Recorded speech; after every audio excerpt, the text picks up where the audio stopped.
All right, guys, Randy with Ace Tactical. Today we're going to be doing a comparison of two of the U.S. Army service pistols. Originally, when I went into the Army, this is what we were issued, the M9. And then towards the end when I was getting out, or I guess towards the middle, and then also when I was getting out, we were issued the M17, the P320 from SIG. We're going to be doing a comparison between the two. I will say, personally, I do like the M9 a little better. I just like it looks better, and there's some nostalgia in it for me. But we're going to go ahead and do an actual comparison today, run some drills, see how they feel side by side.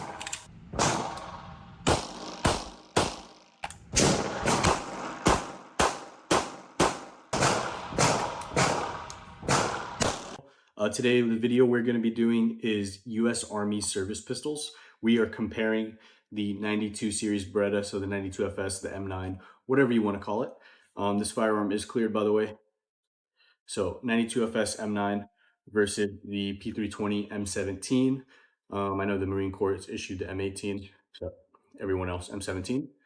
So we have the M17. I was in the Army, so when I first got in, they were still in the process of phasing out the M9. So I did qual with the M9 initially, and then we got the M17 pretty quickly after I was enlisted. So I have more experience with the M17 in my career versus the M9. However, I do personally prefer the M9. This was my first handgun ever, actually. Fun fact. This was gifted to me when I was turned 18 by my dad. So this gun does have like a lot of nostalgia to me, special place in my heart. This is one of the guns, it's probably the last gun I would ever sell. Not my favorite gun I own, but probably the last gun I would ever sell just because of that fact that it was gifted to me by my dad when I turned 18. So there is that bias that goes into hand, and because of that, I've always liked the look of the Beretta, the M9 series. So there is that bias going into this video, but also being a steel frame, this is a heavier gun, and this is pretty light. I think that really affects the shootability and the recoil impulse of the gun. But let's go ahead and break down the differences between the two, what I like, what I don't like, why I give the edge to one over the other in certain categories, and why I might give the edge to the other one instead of the other in other categories.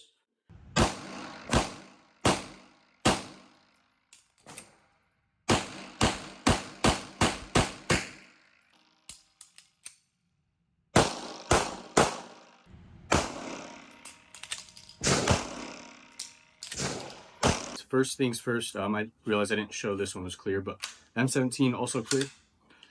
So first things first, let's go over pricing. The M17, and I'm just referencing Academy, whatever this is, Academy Sports and Outdoors. I'm referencing them for prices. I don't know if that's MSRP pricing or what, but I'm looking at what the guns are going on their website. And the M17 goes for $650 new, so $649.99. The M9 goes for $699.99, so $700. So $50 difference. If you're looking on the used market, you can easily find both for much cheaper.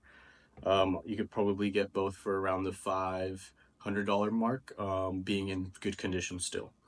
So, but that's just pricing. If you're looking at getting them new, the Beretta is $50 more. So that's just one thing to consider. We're gonna be running some drills head-to-head, the M9 versus the M17.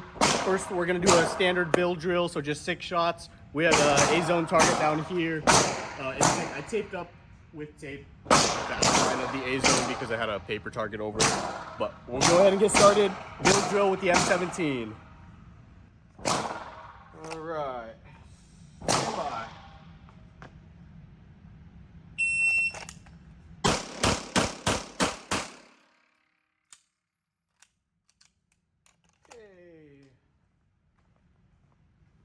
We have 1, 2, 3, 4, 5, 6. My sight picture was pretty trash. I was off to the right consistently, but we are 314 is the Bild drill for the M17. I probably should have slowed down since I was the first one of the day. Get warmed up a little bit, but is what it is. Let's see. First shot was a 148. I probably should have slowed down to get a better sight picture to set up the rest of my Bild drill. But these are probably walking the line. I think the line of the A-zone is actually right here, so these would be out. Next Bild drill should be better. Next, let's work our way top to bottom. So we have the slide, the M17 slide It does come cut for an optic. The M17 uses the Delta Point Pro footprint. So the Delta Point Pro will directly mount to this. So it does come ready to mount an optic. The M9, specifically the 92FS, it does not come cut for an optic. If you were to opt for a newer model like M9A3, M9A4, 92XI, X Performance, whatever, the newer 92 series, they are cut for an optic. However, we're not comparing those right now. We're comparing just the classic 92FS or M9, whatever you want to call it, to the M17. So this is definitely a much older gun. I don't remember off the top of my head when the U.S. Army or the U.S. military implemented the M9 into the military. But at that time, optics weren't a thing. Having a light on your gun wasn't a thing. So yeah, that comes into play.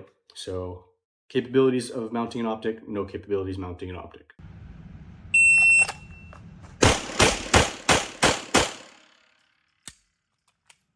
All right, 3, 2, 1 Bild Drill. We have 1, 2, 3, 4, 5, 6 down here. 3, 2, 1 Bild Drill. First shot was a 150, so I did slow down my first shot, get a confirmation sight picture, and then let it rip from there. But a 3, 2, 1 Bild Drill. We'll go ahead and switch over to the M9 now that we had 2 runs. And then, yeah, get 2 runs with the Beretta. All right, and then we're still on the slide.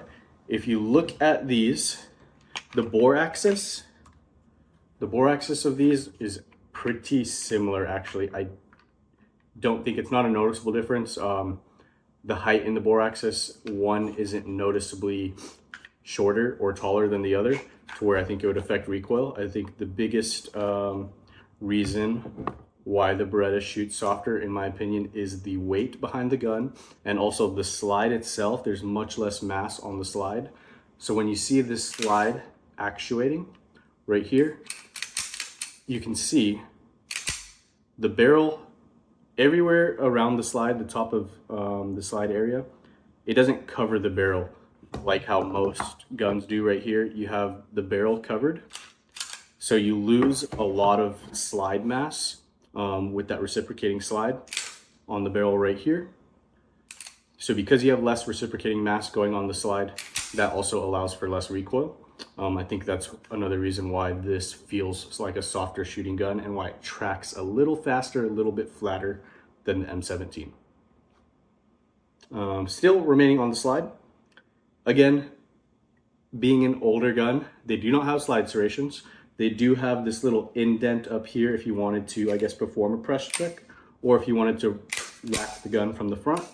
However, slide serrations on the great are good, or slide serrations on the rear are great. The M17, front slide serrations, I like them. I wish they came all the way to the top of the slide, similar to how they do on the rear. However, if you were to manipulate from the front, super easy to manipulate from the front, still easy to manipulate from the back. Moving down just a little bit, they both have safeties. So this is more, the M17 is more similar to a 1911 style safety where you can just, go over here, you can rest your thumb. So this is safe, down is fire. You can really rest your thumb on that safety and get a good grip purchase on the gun. Versus, and some guns with the safety, you cannot rack the gun while the safety is engaged. This one you can. So that's one thing. The safety on here, it's also a decocker. So while the safety is engaged, red means that it's disengaged, red is dead. If you see no red, it's safe. While the safety is disengaged, the hammer will not lock down. So I can rack the gun, the hammer stays up. If I disengage the safety and I rack it, the hammer will stay down, allowing for that single action, that nice crisp single action press. However, hammer is down, I engage the safety, it acts as a decocker. So even if a round is chambered, the hammer is decocked. So if you are carrying this in the way you should, it's always going to be, if it's holstered, you should have that safety engaged, which is going to decock the gun. There's no way around it. So when you draw out of the holster, and you hit that safety off, your first press is going to be a double action. It's not a terrible double action. I still was able to get respectable first shots off. However, my first shots with the M17 were always faster. And I think that's just because of that double action pull right there. But when we went to single action, beautiful single action on the Beretta.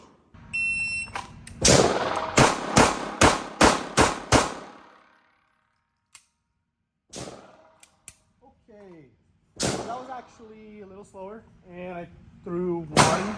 That was definitely me throwing it. But 379, one out of the A zone. That was first run with the Beretta. We'll see if we can speed up.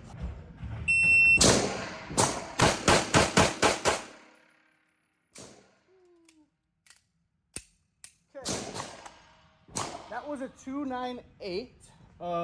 They're all pretty clustered in there. One on the side here. Those are all in the A zone. 298, first shot, 172. I am running this with the hammer decocked, so my first trigger pull is a double action until I have a bit of a slower pull. But yeah, that grouped a lot nicer, and that was the fastest Bild Drill between the two. Again, we only did 2 runs, and I did run the Beretta second, so I am more warmed up. But I think the Beretta does shoot softer, being a heavier gun. All right, guys, last thing to do with the slide and barrel before I move down. Just like a Glock, just like most striker-fired guns, the M17 has that tilting barrel. So as the slide moves backwards, that barrel is going to tilt upwards. The Beretta, more like a 1911, 2011, as the slide moves backwards, the barrel does not tilt at all. It just stays straight. So that's one thing that's different about the two. Comparing the barrel lengths, I don't know if you can tell, I'm trying to line these up as even as possible. However, I do have the exact specifications of the barrel length, even if you can't see. So the M9 does edge out for barrel length by a little bit. Could be a good thing, could be a bad thing. Typically, inches, even tenths of an inch does matter. Length, typically a little better. So the M9 comes in at 4.9 inches.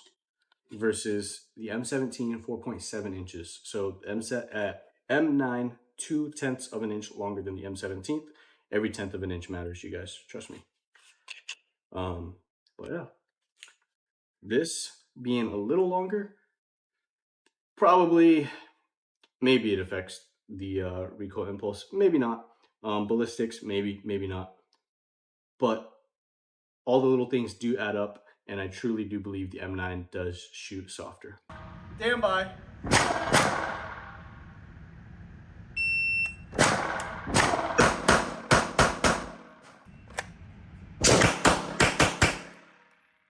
One thing that's important to me is a good slide stop, slide release. So this guy right here, on the M9, pretty easy to actuate.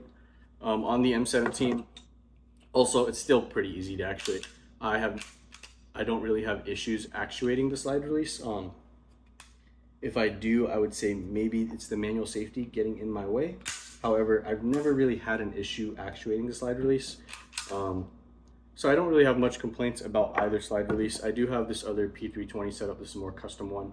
The only thing that you would see from the military or at a military unit is the PAL system right here.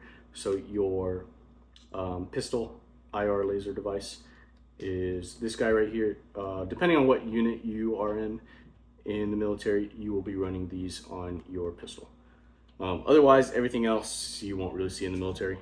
So if I were to take this PAL system, throw it on the M17, that would be a better replica of a US Army issued handgun, depending on your unit. A lot of conventional units I don't think are running the PAL system yet, but it's a little slightly more high-speed units, just not high-speed enough to run a Glock, or running the PAL system. So, oh, forgot. The whole reason I brought this gun up was because I do run the Cogworks slide release on this. Aesthetically, I do think it's a little more pleasing, and as far as functionality goes wise, it's very easy to manipulate this slide stop, slide release from Cogworks. Not like, so like the Glock one from Cogworks, the reason I run it is because I can't get my grip high enough without pinning the slide release. I don't have that issue. I don't grip high enough on an M17 to where I pin down the slide release. But I do think this looks better and it is easier to manipulate.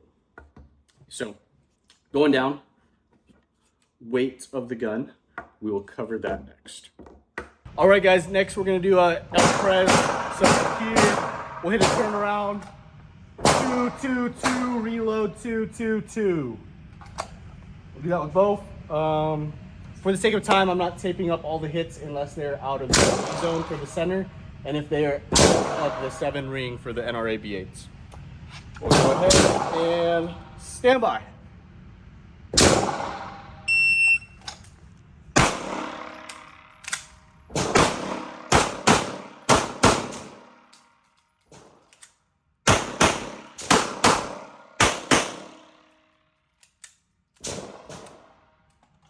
Yeah, I don't know what it is, but for some reason that first shot, the mag always unseats. So the whole issue I had with the mag falling out and what I thought was the first shot was actually the mag would come out before I fired the first shot, and then I would fire the shot. The gun wouldn't be able to chamber a new round because the mag wasn't seated properly.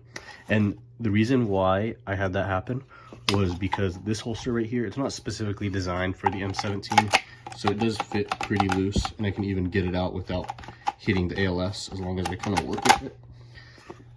This is designed specifically for a X5 Legion slide barrel with a Brower grip module and then X300. This is from RDR Gear. So this not seating properly, whenever I did my draw, the magazine release would get hit.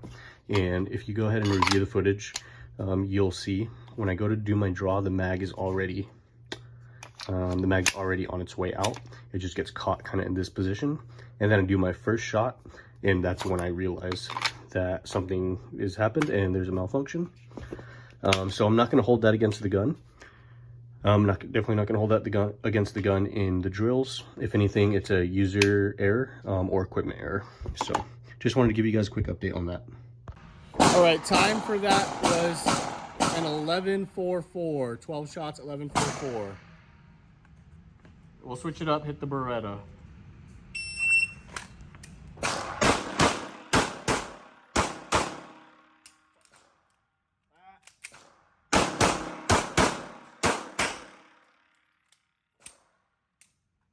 I just recently switched to throwing this extra mag on right here on the front, so I keep defaulting to grabbing on my left side hip rather than appendix area, I guess.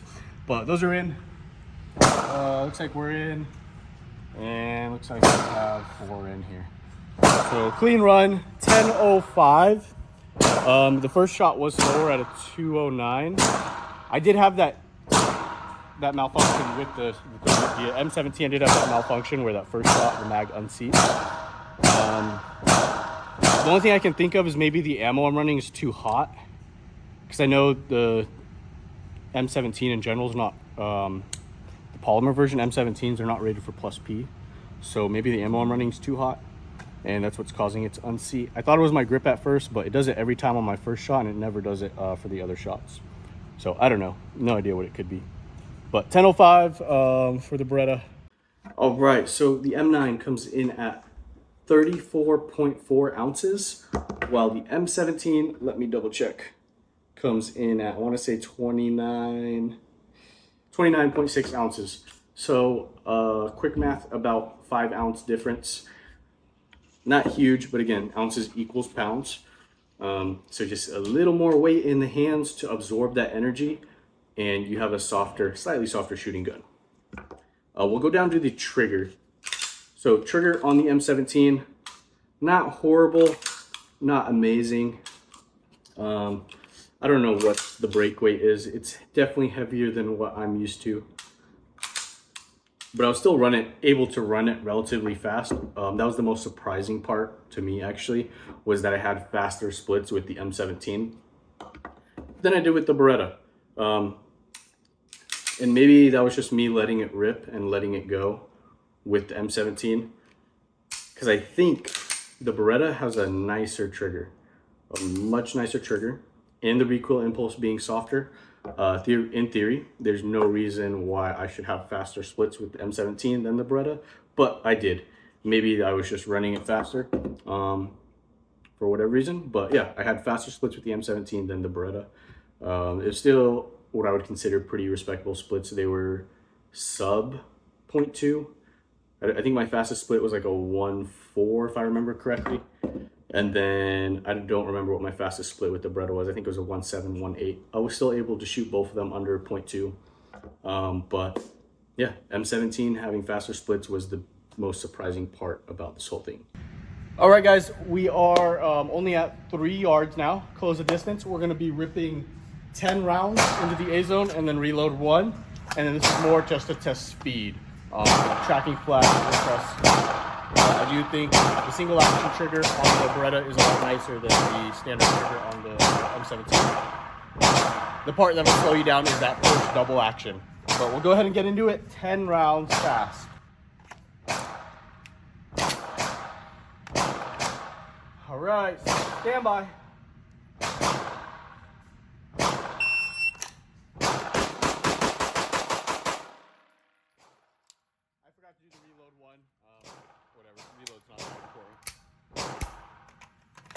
Okay, that was 10 rounds in a 3-2-6.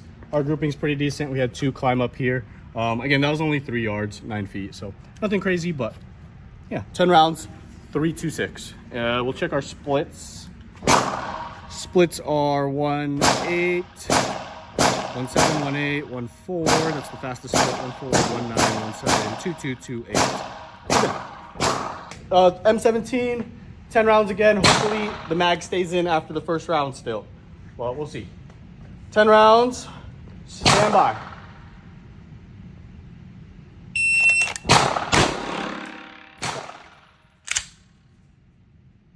I don't know why. Every time. Let's see if I can finish the next 9 rounds. That first shot was a 1.19. Definitely faster than the M9. Stand by.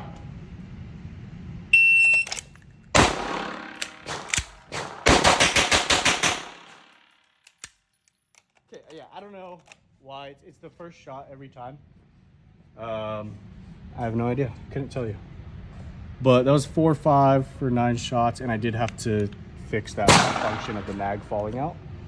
The splits were actually a lot faster than the M9, which was surprising me. So first shot, 1, 2, 3. I had a 2-1-2 split. That was pretty slow. And then 1.7, 1.6, 1.8, 1.6. 1.5 was the fastest, 1.6, 1.7. Oh yeah, 2.1.2, that was just having to reinsert that mag, rack the gun.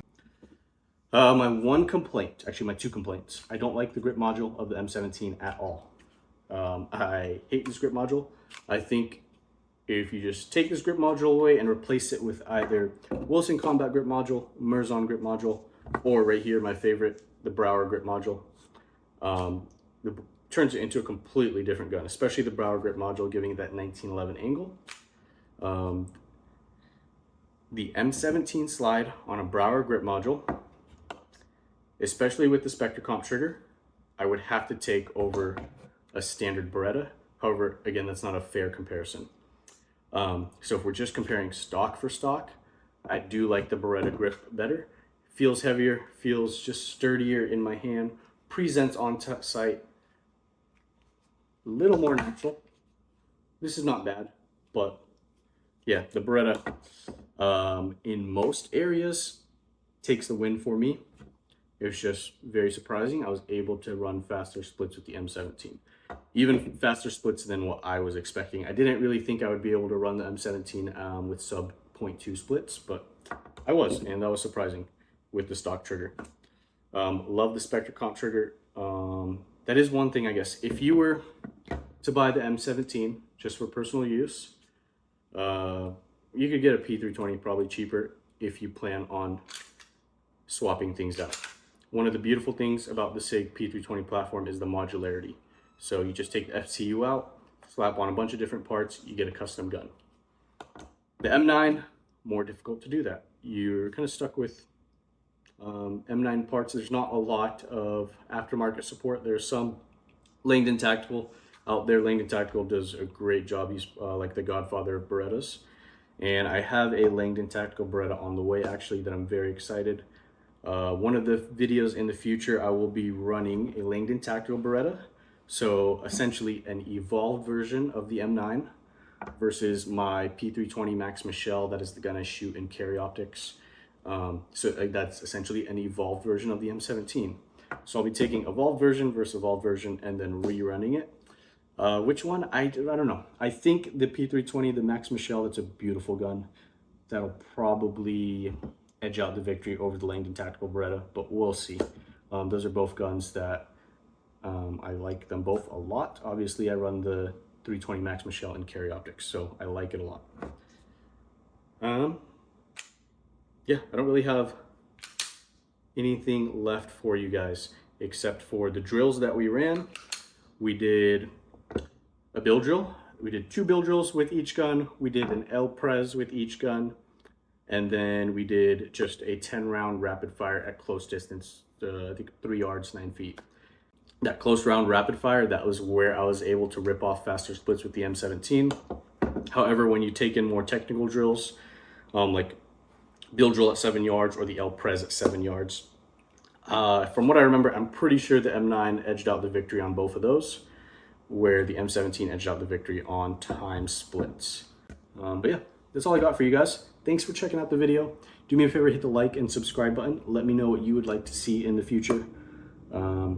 I have a grip tutorial video coming out, and then other than that, not a whole lot planned for the channel. I'll probably do a video on my Staccato XC eventually. I'll probably do a video on my Langdon Tactical Beretta, and then I still need to do a video on my Glock 19X. I have a bunch of other handguns I could do videos on. Yeah, I don't know. I'll be thinking of stuff to do. Thanks for checking out the channel, guys. If you're new to the channel, hit the subscribe button, please. If you're new or not new, do me a favor, hit the like button, please. Algorithm with YouTube does kind of suck nowadays for gun tubers, especially with the recent school shooting. So do me a favor, please hit the like button. Leave a comment below. That's all I got for you guys. Thanks for checking it out.